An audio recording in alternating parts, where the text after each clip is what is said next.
ini kita akan belajar lanjutan pembelajaran kita yang sebelumnya, yaitu tentang menganalisis kulit kepala dan rambut.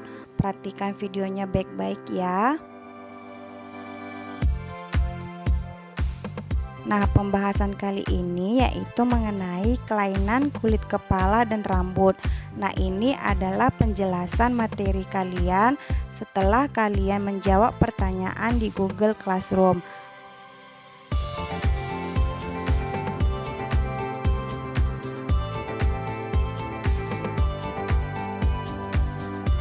Di sini akan kita bahas yang pertama itu adalah dandruff. Dandruff itu disebut juga dengan ketombe ataupun sindap. Nah, kalau yang ini sudah biasa ya kamu dengar dan kemungkinan kamu sudah pernah mengalaminya. Dandruff ataupun sindap ini terbagi atas dua jenis, yaitu yang pertama adalah sindap kering. Sindap kering ini berwarna putih hingga kuning dan kehitam-hitaman serta mengkilat dan kering. Biasanya mudah terlepas. Nah, yang kedua ada sindap basah.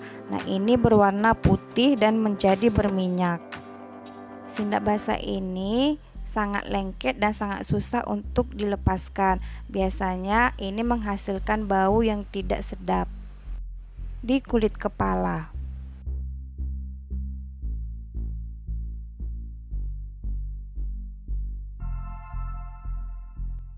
Ringworm atau tinea atau disebut juga dengan kurap disebabkan oleh parasit, misalnya seperti jamur.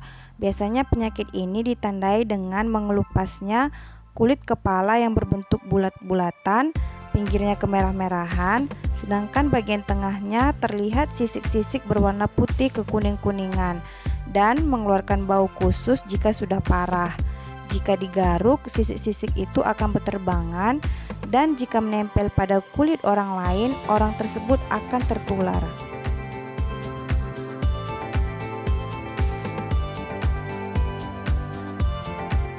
Pediculosis capitis ini adalah infeksi rambut oleh kutu kepala yang biasanya terjadi karena kontak langsung. Biasanya jenis penyakit ini sangat disukai pada bagian belakang dan pelipis rambut kita. Faktor utama terjadinya penyakit ini yaitu tingkat kebersihan yang rendah. Jadi harus kamu jaga kulit kepala kamu ya dari jenis penyakit ini. Dan biasanya penularan penyakit ini dapat melalui telurnya yang melekat pada rambut.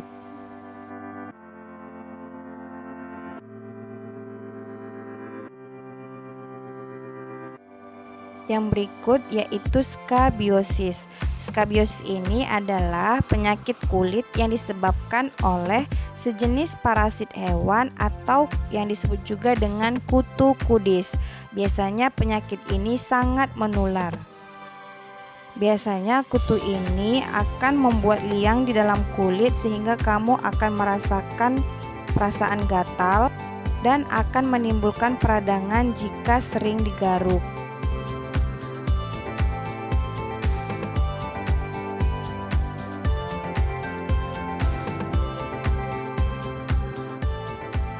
Penyakit kulit piedra ini biasanya disebabkan oleh sejenis jamur yang menembus kutikula. Nah, pertemuan kemarin sudah kita bahas ya kutikula. Kutikula itu adalah salah satu bagian dari susunan batang rambut. Nah, biasanya piedra ini tumbuh secara melingkar dengan membentuk simpul-simpul yang berwarna hitam. Bisa kamu perhatikan tanda panah yang ada di gambar itu ya. Sebelum simpul terlepas, rambut akan patah terlebih dahulu. Jadi kalau rambut kamu mudah patah, kemungkinan piedra ini bisa muncul di kulit kepala rambut kamu.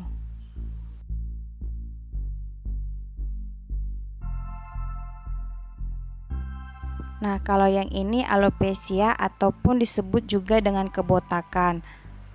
Biasanya alopecia ini disebabkan oleh kerontokan rambut yang tidak wajar. Nah, penyebab lain yaitu misalnya kalau kamu memakai topi atau helm sepanjang hari, mengikat rambut kencang-kencang setiap hari, menggulung rambut erat-erat, dan banyak faktor lainnya. Alopecia senilis ini biasanya kerontokan rambut yang terjadi pada usia lanjut ya.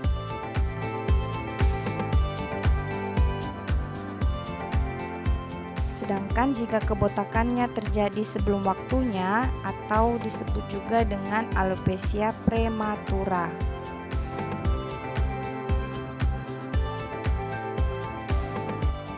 Nah, kalau diperhatikan gambar itu berarti kamu sudah paham ya itu gambar apa. Nah, ini adalah kanitis atau poliosis atau disebut juga dengan uban. Kanitis ini adalah perubahan rambut menjadi putih karena pigmen rambutnya hilang. Nah, biasanya kanitis ini terjadi karena penuaan.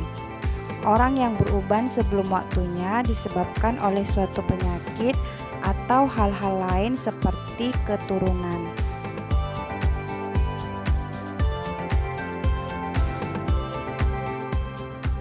Trikoptilosis ini adalah kelainan batang rambut yang ujungnya terbelah ataupun pecah.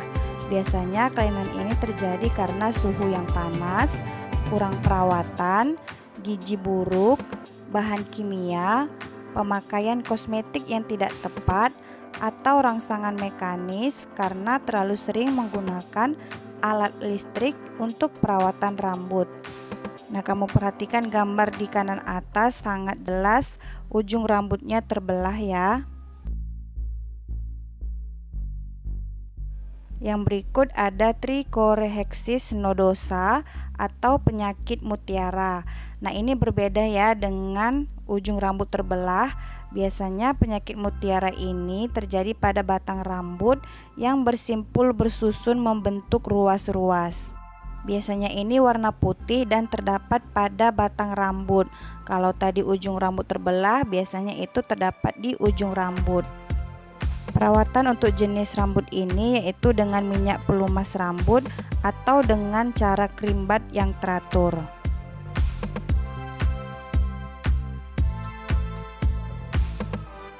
Nah, kalau yang satu ini mungkin baru pertama kamu dengar, ini adalah monilatrix.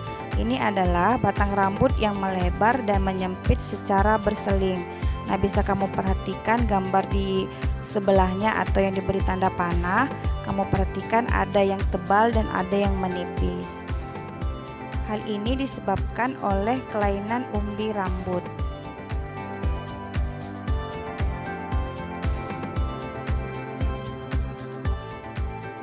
Trichoklasia ini ditandai oleh kemunduran kualitas zat tanduk sehingga timbul warna selang-seling putih pada batang rambut. Nah, pada bagian batang rambut yang selang-seling berwarna putih itu biasanya akan mudah putus ataupun rapuh. Ini dikarenakan karena tidak mendapat oksigen secara merata pada setiap batang rambut.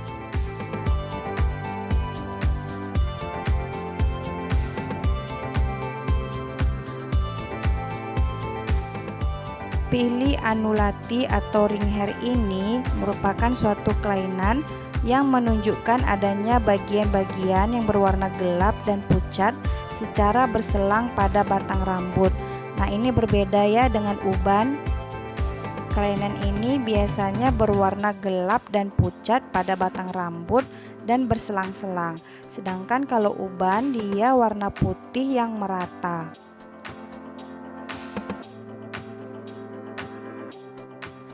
Nah, kalau yang ini namanya peli-torti. Mungkin ini juga baru kamu dengar. Peli-torti ini adalah suatu bentuk kelainan perkembangan rambut di mana rambutnya ini tumbuh secara terpilin seperti spiral. Nah, ini bisa kamu perhatikan di tanda panah yang sudah Ibu lampirkan di gambar. Nah, ini memang hanya sedikit orang yang memiliki kelainan seperti ini ya.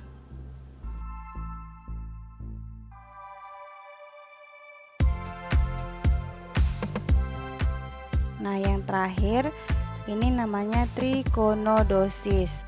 Kelainan ini biasanya berupa adanya simpul-simpul yang terjadi pada rambut keriting. Jadi kalau rambut keriting biasanya terdapat di bagian dahi. Nah, itu dia kelainan kulit kepala pada rambut dan batang rambut. Nah, cukup sekian pembelajaran kita hari ini, dan kita berjumpa lagi di pertemuan berikutnya di materi yang baru. Sampai jumpa.